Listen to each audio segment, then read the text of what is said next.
নমস্কার, কেমন আছেন সবাই? সুপ্রিয়ার ঘরকন্যা একটা ভিডিওতে সবাইকে স্বাগত। যে পরিমাণে গরম পড়ছে, বাচ্চাদের এবং বয়স্কদের প্রচণ্ড কষ্ট হইতেছে। আমরা যারা প্রাপ্তবয়স্ক আমাদেরও কষ্ট হইতেছে, কিন্তু তারপর এটা মানাই নেওয়া উচিত। যাদের ফ্যামিলিতে বাচ্চা এবং বুড়ো আছে তাদের বেশি কষ্ট হইতেছে, এটা দেখেও বেশি কষ্ট হইতেছে। কী আর করার, প্রকৃতির যা নিয়ম। আর এই প্রকৃতিকে আমরাই একেবারে রাক্ষসে পরিণত করতেছি। আমরা গাছপালা কাইটা এত বেশি করতেছি, এত বেশি দূষণ করতেছি। তো কী আর করার, যাই হোক, এইভাবেই জীবনটা চলবে। কিন্তু তারপরে উচিত সবার যখন গাছ লাগানোর সময় যে ফাঁকা জায়গাগুলো থাকে ওখানে বেশি করে গাছ লাগানো, তাহলে হয়তো ভবিষ্যৎটা ভালো হবে। চলুন ভিডিওটা এখান থেকে শুরু করি। সকালবেলায় কিছু জ্ঞানের কথা বইলা দিলাম। তো সকালবেলা তো উঠছি অনেক আগে ঘুম থেকে, যা যা কাজ করার বইরা রুটি বানাইছে সকালে, সবাই রুটি খাইছে। আমি এখন রান্না বসাবো। এত বেশি মানে জল পিপাসা লাগে, সব আবার ঘাম হয়ে বের হয়েছে যা খাই।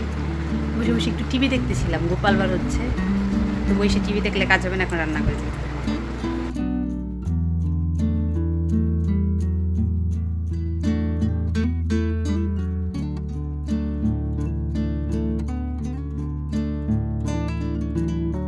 রান্না করতে আসার আগে মনে করছিলাম অন্য একটা কাজ করব, কিন্তু অন্য কাজ পরে করব। দুপুরবেলা রান্না করতে একদমই ভালো লাগবে না, সাধারণ কিছুই রান্না। জানেন, অনেক দিন আগেই এই টমেটোগুলো গাছ থেকে বাইরে ফ্রিজে রাখছিলাম। নগদ নগদ রান্নায় যে স্বাদ, ফ্রিজে রেখে অন্যরকম একটু হয়ে যায়। তো আজকে না রান্না করলেই হবে না, একটু পাকা পাকা টমেটো ছিল, তাই আমি ফলি মাছ দিয়ে একেবারে সাধারণ টেলটিলা ঝোল, যাকে বলে, কোনো মশলা না, শুধু ধনিয়া পাতা দিয়ে রান্না করতেছি আর ফোড়ন দিছি।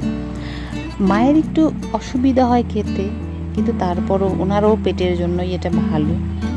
যে ঘরে বাচ্চা এবং বয়স্ক থাকে তাদের একটু প্রবলেম হইতেই আছে এই সময়। তা আমি বিশেষ করে চেষ্টা করছি একটু তিতা টক রাখতে, আর মা টকটা একটু বেশিই পছন্দ করে। তো কোনো না কোনো টক আমি রান্না করি, কখনো মিষ্টি দিই, কখনো দেই না। মিষ্টি দিলে তো আমি আর খেতে পারি না, এটা আবার মায়ের জন্য, স্যারের জন্য ভালো হয়। তো ওনারা যেভাবে পছন্দ করে আমি সেভাবেই করতেছি, কিন্তু মশলা তেল কম দিয়া শরীরটাতেও ঠিক রাখতে হবে। এই গরমের মধ্যে যদি শরীর খারাপ করে তখন তো আর বাঁচবো না। আমার মায়ের সাথে দুদিন যাবৎ কথা হইতেছে না, কে জানে কেমন আছে, বাড়িতে ধান কাটা পড়ছে কি না।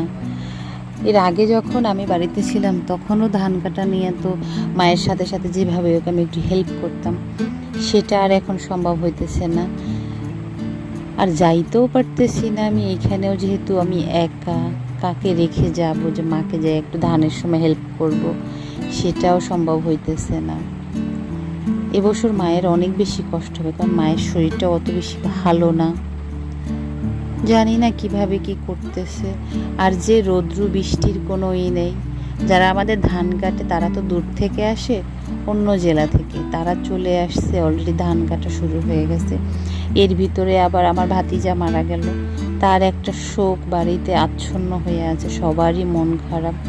যেহেতু ওর বয়স কম, জানেন, আমাকে মারা যাওয়ার কয়েকদিন আগেও ফোন করছে যে আমি দেশে আসবো, এসে তোমার শ্বশুর বাড়ি আসবো। প্রচণ্ড ভালোবাসতো আমায়। আর আমার যত ভাইয়ের ছেলে মেয়ে আছে, বোনদের ছেলে মেয়ে আছে, আমি প্রত্যেককে আদর করতাম, প্রত্যেককেই ভালোবাসতাম। রান্না বান্না শেষ করে আমি বোতলগুলো কাটছি, নিজে নিজে ভাবলাম একটা কিছু করব, দেখি করতে পারি কিনা। কেটে তো ফেললাম।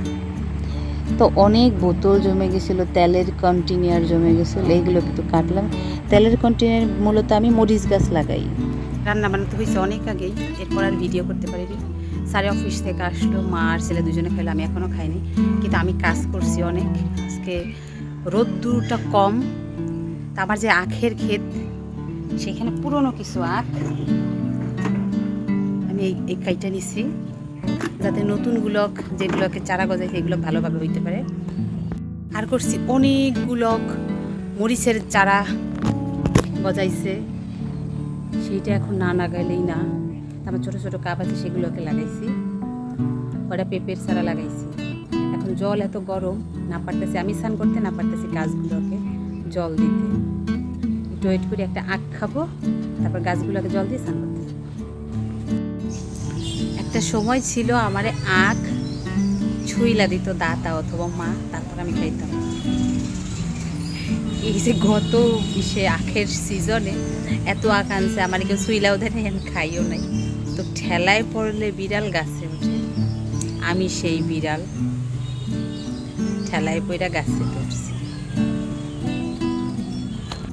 জানেন, যখন এই আখ গাছ লাগাইছিলাম, এরকম একটা ডগা আমি এরকম লাগাইছিলাম, জলে ভেসে এক জায়গায় চলে গেছিল, সেখান থেকে আবার আইনা লাগানো হয়েছিল, তারপরে এই আখ গাছ হয়েছে। আর এইখানে হচ্ছে এই কাজগুলো কী করছে, এটা হচ্ছে ড্রাগন ফলের ছোট ছোট চারা। এটা একজন ড্রাগন ফল আনছিল, সেই বীজি থেকে আমি করছি। আর এখানে মরিচ গাছ, পেঁপে গাছ, যে পটগুলোকে শীতের সময় সবজি করছিলাম, সেই পটগুলোকেই এখন আমি ব্যবহার করতেছি। আমার কুমড়ো গাছ কিন্তু এখনও আছে। আর এটার মধ্যে মাটি দিছি, এটাই কিছু লাগাবো, এটাও কিছু লাগাবো। চাল কুমড়ো, শসা এবং মিষ্টি কুমড়া লাগানোর ইচ্ছা।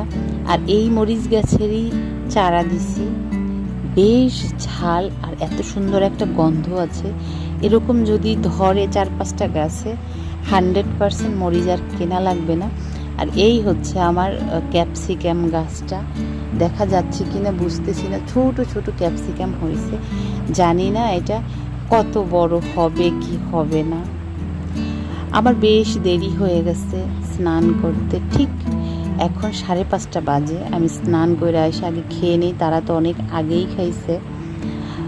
পেটের মধ্যে ছুঁচো যা ছিল সব মরে গেছে, তো প্রথমে তিতা দিয়ে ওদেরকে জাগাই, এত ক্ষুধা লাগছে। আর উচ্ছে ভাজাটা আমি প্রচণ্ড পরিমাণ পছন্দ করি, যদি একটু আম তেল নিতাম আরও ভালো হইতো। হঠাৎ করে আর সন্ধ্যার পরে এক জায়গা থেকে নিমন্ত্রণ আসছে, সেখানে গেছিলাম। তো আমি শুধু এই শাড়িটা বাহিরেই ছিল, এই শাড়িটা পরে গেছি খুব তাড়াহুড়োর মধ্যে, কোনো সাজুগুজু কিছুই না, যাওয়ার ইচ্ছা ছিল না, কিন্তু না গেলেই নয়। ছিল হচ্ছে আমার একটা ভাগিনা বউয়ের একটা অনুষ্ঠান ছিল, সেখানে গেছিলাম। আসলে আমি মনে করি সব জায়গায় যে ভিডিও করা যায় না, আমি করতে পারতাম, কিন্তু অনেকেই আছে যারা আসতে চায় না ভিডিওতে, তো আমি তাদের অপ্রস্তুত করতে চাই না, এটা আমারই ভালো লাগে না। তো সারাদিনে তো অনেক খাটাখাটনি করছে, আজকে শুধু গাছ নিয়ে। আর যে গরম, আর এখনও গরম, শাড়িটা আমার কাছে খুবই বিরক্ত লাগছে। কী আর করার, আগে ফ্রেশ হই, তারপর তো খাবো। আমরা যে সাজুগুজু করি, এটা সুন্দর দেখার জন্য অনেক কিছু মুখে মাখি। আমি মুখে কোনো কিছু দিই না, শুধু একটু চোখে কাজল আর লিপস্টিকই দিছি। তাই কাজলটা লাগানোর সময় যতটা না যত্ন করতে হয়, তার থেকে বেশি যত্ন করতে হয় কাজলটা তোলার জন্য। কোনোভাবেই উচিত না লিপস্টিক রেখে ঘুমানো, তাহলে চোখের অনেক বড় সমস্যা হয়ে যাবে, মানে ঠোঁটের অনেক সমস্যা হয়ে যাবে, কালো দাগ পড়ে যায়। তা আমি করছি কি, ভ্যাসলিন অথবা নারকেল তেল দিয়ে আমি কাজলটা তুলি, কারণ কাজল না তুললে হয় না।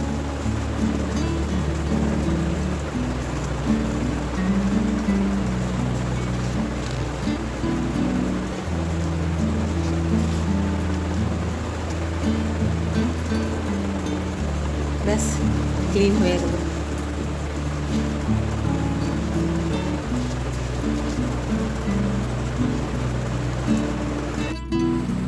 মুখের মেকআপ তোলার জন্য যেমন নারকেল তেলটা ইউজ করি, তেমন নারকেল তেল যাতে মুখে একটু না থাকে সেটাও খেয়াল রাখতে হবে, তাহলে কিন্তু মুখে র্যাশ উঠতে পারে, পিম্পল উঠতে পারে। সবার মুখে আবার নারকেল তেল শ্যুট করে।